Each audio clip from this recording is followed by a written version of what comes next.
ओरडलास ना तर मान मोडून टाकीन. चल माझ्या बरोबर. तीर्थयात्रेला निघाले बाळा मी. जायच्या आधी तुम्हाला भेटावंसं वाटतंय ग. आम्ही आज रात्रीच येतोय तिकडे तुम्हाला भेटायला. तुला ज्यांनी पाठवलं ना त्याचं नाव सांग. युगंधराबाई सरतापे. माझ्या पाळतीवर माणूस ठेवून बाबांनी माझा विश्वासघात केलाय असं नाही वाटत तुला? बराच वेळ झाला त्या कुणाच्या तरी घरात शिरल्यात. कोण आहे हा माणूस? तुझ्या बाबांनी पाळलेला एक गुंड, मला ठार मारण्यासाठी. नाही, माझा नाही विश्वास बसत आहे. बसूच शकत नाही. अरे माझे बाबा असं कधीच करणार नाही. अमृता, तुझ्या जागी मी असतो ना तर माझाही विश्वास बसला नसता. पण हे खरंय अमृता,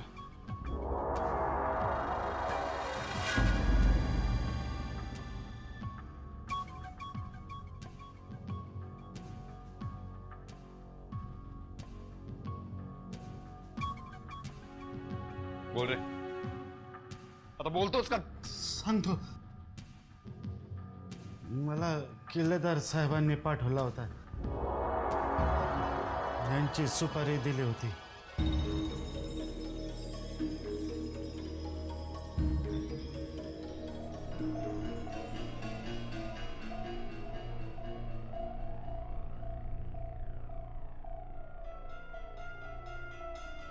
ऐकलंस अमृता? माझं नशीब चांगलं होतं की हा माणूस जेव्हा इथे शिरला तेव्हा मी घरात नव्हतो. बाहेरनं आलो आणि याला पाठमोरच पकडलं. नाहीतर अमृता आता माझ्याऐवजी माझी डेड बॉडी आर्यन प्लीज.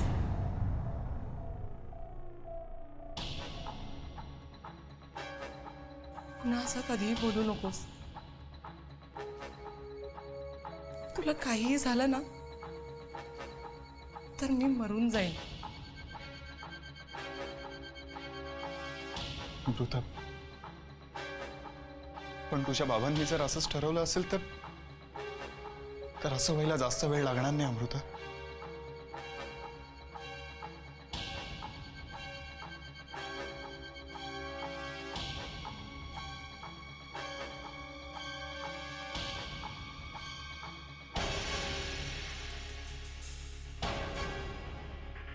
का वागतात बाबा असे?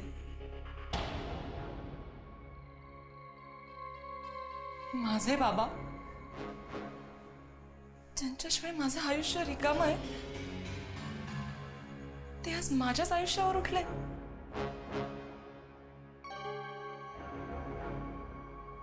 आर्यनला मारायला माणूस पाठवलं त्यांनी. त्यांच्यासाठी काय नवीन आहे त्यात?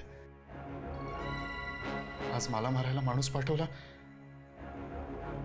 11 वर्षांपूर्वी असंच माझ्या बाबांना मारायला माणूस पाठवला असेल.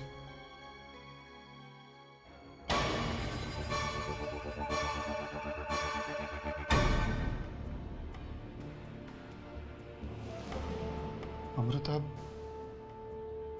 आता तुला ठरवायचंय. माझी साथ देणार आहेस ना तू?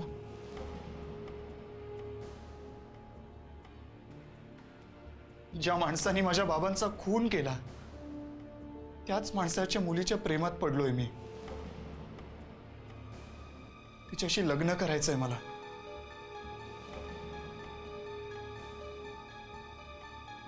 अमृता, हे बघ, आता निर्णय तुला घ्यायचा आहे.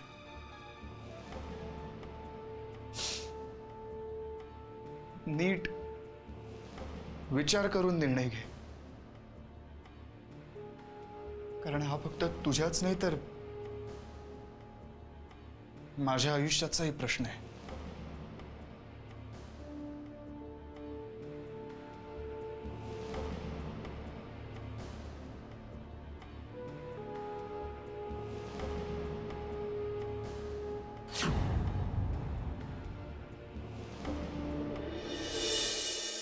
वाह,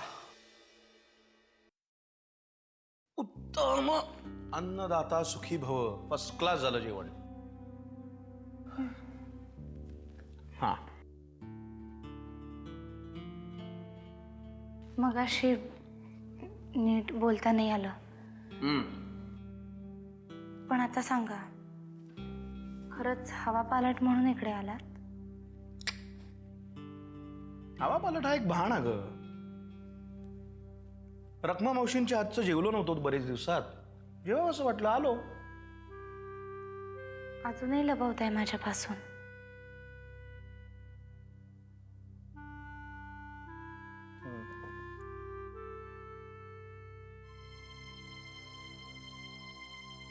अमृताच्या काळजीने आलो.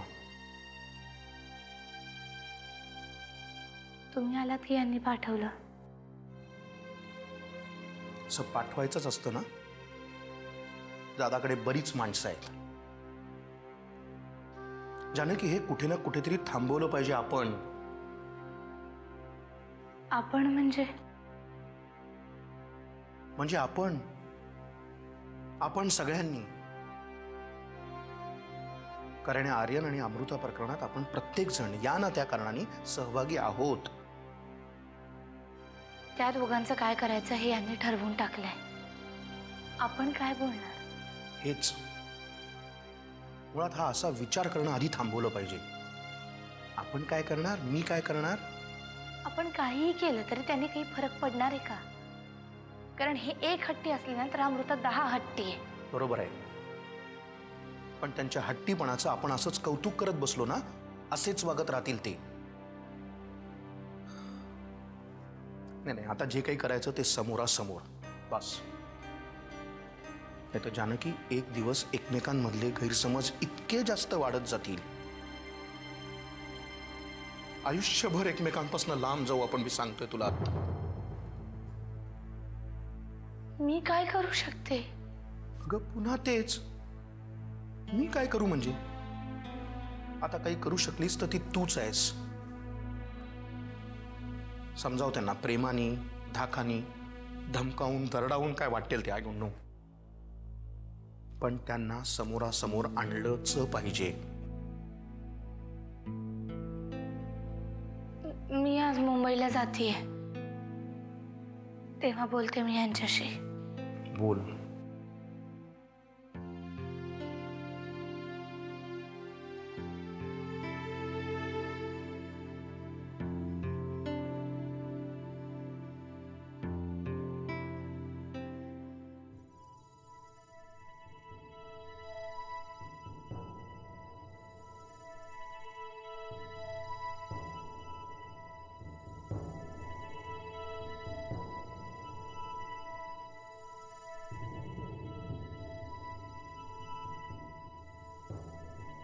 असं काय बघतोयस? सगळी तयारी झालेली आहे माझी.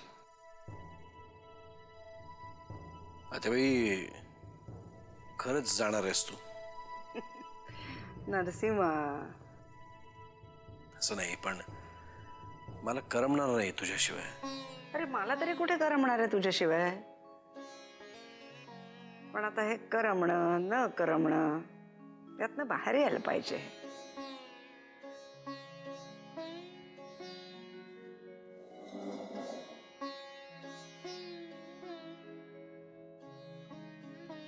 आता बाई, तुला जाणवणार नाही किंवा जाणवत नसेल, पण तू आहेस म्हणून आम्ही आहोत. आमचा संसार आहे, हे घर आहे. तुझ्याशिवाय या घराला घर पण नाही. चल रे, असं काही नसतं. आणि मी एकटीने काही केलेलं नाहीये रे. तुम्हा सगळ्यांची साथ नसती तर कसं उभं राहिलं असतं आपलं घर. तू जा बरं, पड आता. यांना यायला अजून पुष्कळ अवकाश आहे. नाही, मला माहिती आहे. एकदा का जानकी आणि अमृता आल्या की तुझं सगळं लक्ष त्यांच्यातच गुंतणार आहे. माझ्याकडे बघणार सुद्धा नाहीस तू. त्यामुळे त्या येईपर्यंत तरी मला तुझ्याच बरोबर थांबू दे. थांब नाही इथेच, नको जाऊस कुठे.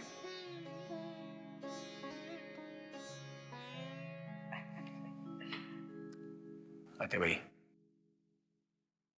सांग ना, मी काय करू तुझ्यासाठी? मला जे जे हवं होतं ते सगळं काही मिळालंय. आता मला काही नको, काही नको. फक्त एक वचन हवंय तुझ्याकडून. वचन? फक्त एक वचन हवंय तुझ्याकडून. वचन? अमृताच्या बाबतीत तू कुठलाही टोकाचा निर्णय घेणार नाहीस.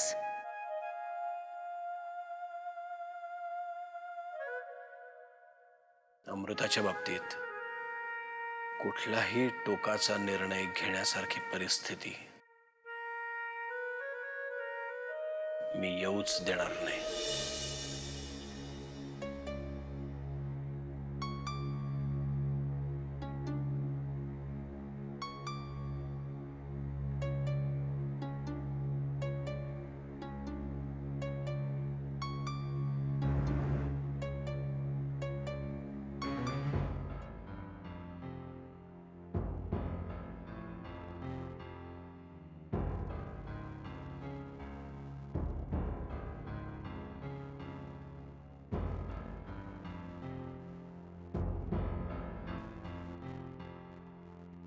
अमृता, अगं काय किती वेळ झाली आम्ही तुझी वाट पाहत होतो. बरं चल, आवर, आपल्याला निघायचंय कुठे? मुंबईला. घरी? कशाला? अगं आत्याबाई उद्या पहाटे निघणार आहेत ना तीर्थयात्रेसाठी. त्याच्या आधी एकदा त्यांना भेटून त्यांचा निरोप नको का घ्यायला? नाही नको. म्हणजे तुम्ही जा, मी नाही येत. का असं का बोलतीयस तू? तू का नाही येणार आहेस? अमृता, आत्याबाई पुढचे बरेच दिवस आपल्याला भेटणार नाहीये. त्यांना भेटावंसं वाटत नाहीये का तुला? मला भेटावंसं वाटतंय, पण अगं मला बरं नाही वाटत आहे. अगं हवं तर असं करूयात, तू चल आत्ता, आपण उद्या सकाळी लवकर परत येऊयात ना. जानकी अगं परत येण्याचा प्रश्न नाही आहे. मला खरंच बरं नाही वाटत आहे अगं, म्हणूनच मी तुम्हाला जायला सांगते ना. अमृता, जाऊ दे ग जानकी. अगं नसल बरं वाटत तिला, कशाला बळजबरी करते तिच्यावर. हे बघ, तिला राहू दे इथंच. मी आहे तिच्यासोबत. तू आणि गण्या दोघं बी जाऊन या. मी आज जाऊन पडते जरा.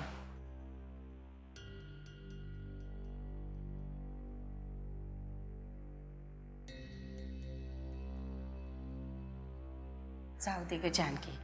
चेहरा बघितलाच नव्हा तिचा, फार सुकून दिलंय. हे बघ, तिला राहू दे इथंच.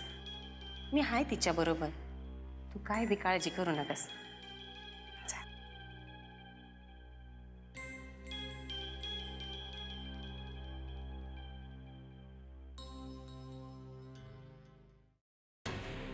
सरतापेंच्या घरात विनायक सोडल्यास दुसरा कोणी मैत्रीच्या लायक नाहीये. बाबा तुम्ही असं कसं बोलू शकता? तो माझा आजपर्यंत सगळे हट्ट पुरवलेत मी, पण हे जमणार नाही मला. मी जर मुंबईला परत गेलो ना तर आपल्या भेटण्याचे सगळे चान्सेस संपतील. आणि आणि हेच तर हवंय तुझ्या बाबांना. म्हणूनच तर त्यांनी जानकीला इकडे पाठवलं होतं, इनडायरेक्टली त्यांचा मेसेज पोचवायला. तुझ्या बाबांनी पाळलेला एक गुंड मला ठार मारण्यासाठी. ज्या माणसाने माझ्या बाबांचा खून केला त्याच माणसाच्या मुलीच्या प्रेमात पडलोय मी. तिच्याशी लग्न करायचंय मला. आता निर्णय तुला घ्यायचा आहे.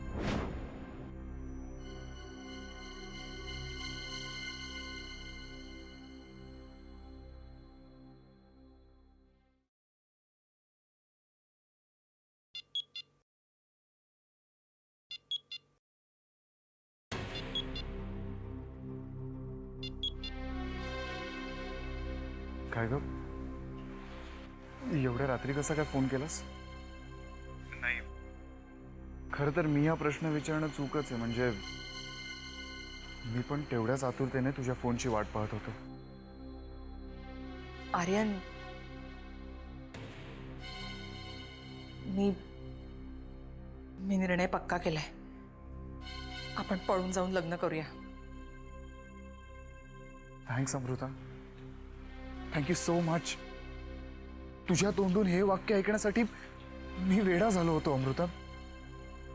अमृता, खरं सांगू, तू जर हा निर्णय घेतला नसतास ना तर मी या जगात राहिलो नसतो अमृता.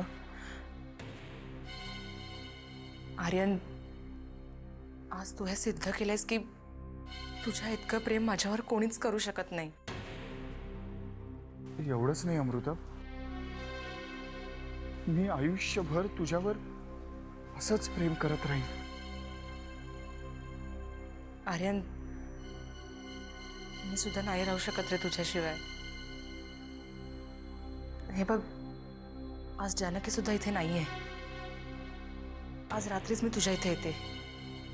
हे बघ अमृता, तू फक्त एक काम कर, लवकरात लवकर तिथून निघ. बाकी सगळी माझी जबाबदारी. मी वाट बघतोय तुझी अमृता. बाय. बाय.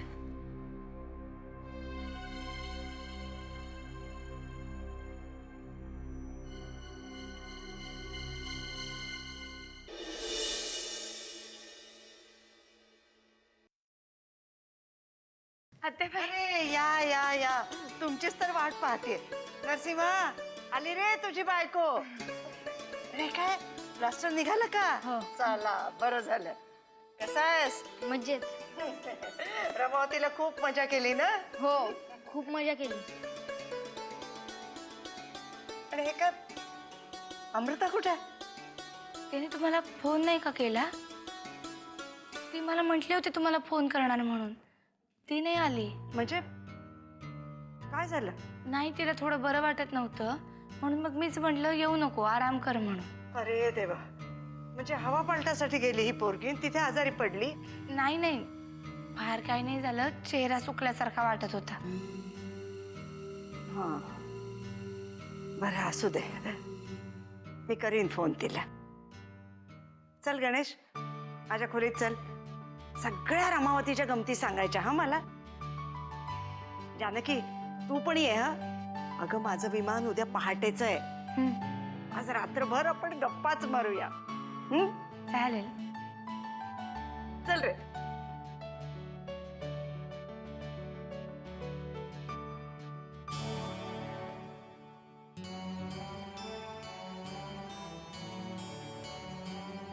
का बायकोला बघून आनंद नाही झाला? झाला की, पण काय उपयोग? रात्रभर आत्याबाईंची गप्पा मारत बसणार आहेस? आम्ही आपले एकटेच. चला, काहीतरीच. जानकी, आले.